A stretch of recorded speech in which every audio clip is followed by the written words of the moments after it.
اچھا جی قبر میں چلے گئے، کتنے سوال ہوتے ہیں قبر میں؟ بولے کتنے سوال ہوں گے؟ اللہ آپ کو خوش رکھے، 3 سوال ہوں گے۔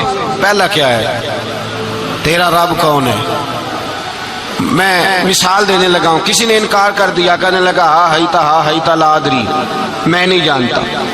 تو اللہ کو نہیں مانتا تو چاہیے نا رب جہنم میں ڈال دے، پر اللہ نے دوزخ میں نہیں ڈالا، نہیں ڈالا۔ ابھی دوسرا سوال پوچھو، ماں دینوں کا، تیرا دین کیا ہے؟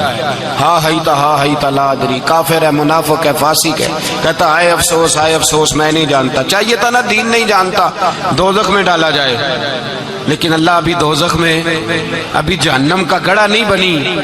فرمایا تیسرا سوال پوچھو، حضور کا چہرہ دکھایا، ما کنتا تقول فی حق ھذا الرجل، ان کے بارے میں کیا کہتا تھا؟ اس نے کہا میں نہیں جانتا۔ اللہ نے فرمایا تو میرے نبی کو نہیں جانتا، پکڑو اس کو جہنم میں داخل کر دو۔ نہ اپنی ذات کے انکار پر دوزخ میں بھیجا، نہ دین کے انکار پر، کہا میرے مصطفیٰ کو نہیں مانتا، ڈالو اس کو جہنم کے اندر۔ تمام کتب حدیث، تمام بخاری سے لے کر طبرانی تک، تمام کتب حدیث میں اسی رنگ میں روایت ملے گی۔ قبر میں بندہ گیا، مومن ہے، مسلمان ہے، نمازی ہے، 10 حج کیے، 15 عمرے کیے، زکاتیں، صدقات، خیرات، عبادات، نفل، نماز، داڑھی، حج، عمرہ، بڑا کچھ۔ ہاں بھائی من ربو کا، اس نے کہا ربی اللہ، اللہ میرا۔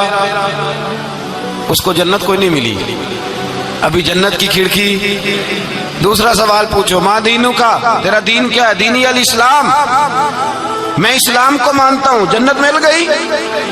پورے کے پورے دین کو مان رہا ہے، نماز کو مان رہا ہے، حج کو مان رہا ہے، زکوٰۃ کو مان رہا ہے، عبادات کو مان رہا ہے، ہر چیز کو مان رہا ہے، لیکن جنت ملی۔ فرمایا تیسرا سوال پوچھو، حضور کا جلوہ والضحیٰ دکھایا۔ کچھ لوگ غلط ترجمہ کرتے ہیں، یہاں بھی کہتے ہیں پوچھا جائے گا یہ کون ہے، یہ لفظ نہیں ہے، ما کنت تقول فی حق ھذا الرجل۔ اللہ فرمائے گا یہ بتا دنیا میں میرے نبی کو کیا کہا کرتا تھا، ان کے بارے میں تو دنیا میں کیا کہا کرتا تھا۔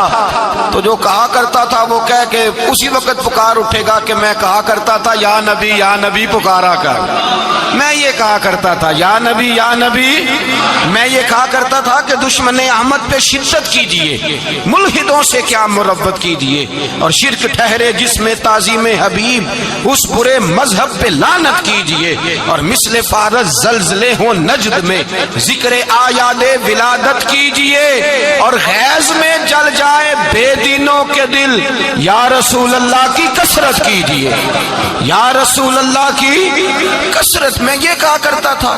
اچھا اس نے اللہ کو مانا، دین کو مانا، جنت نہیں ملی۔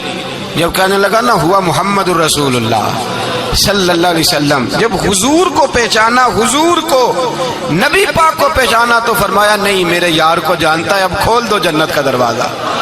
تو بھائی مغز قرآن روح ایمان جان دین، ہست حب رحمت للعالم، حضور کی محبت اصل ہے دین کی۔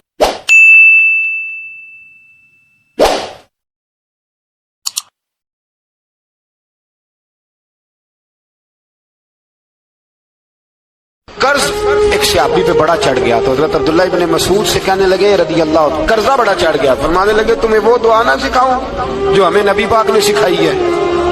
فرمایا اگر تمہارے اوپر پہاڑ کے برابر بھی قرضہ ہوگا تو اللہ تمہارے قرضے کا بندوبست فرما دے گا، پر مسئلہ یہ ہے دعائیں یاد کرنی پڑتی ہیں اور پڑھنی پڑتی ہیں۔ دعا سکھائی نبی پاک نے، کیا فرمایا؟ اللہم اکفنی بحلالک عن حرامک واغننی بفضلک عمن سواک۔ فرمایا یہ دعا مانگا کرو، اے اللہ مجھے کفایت کرنے والا رزق عطا فرما، اور مجھے حرام سے بچا، اور مجھے اپنے فضل کے ساتھ دوسروں سے بے نیاز کر دے۔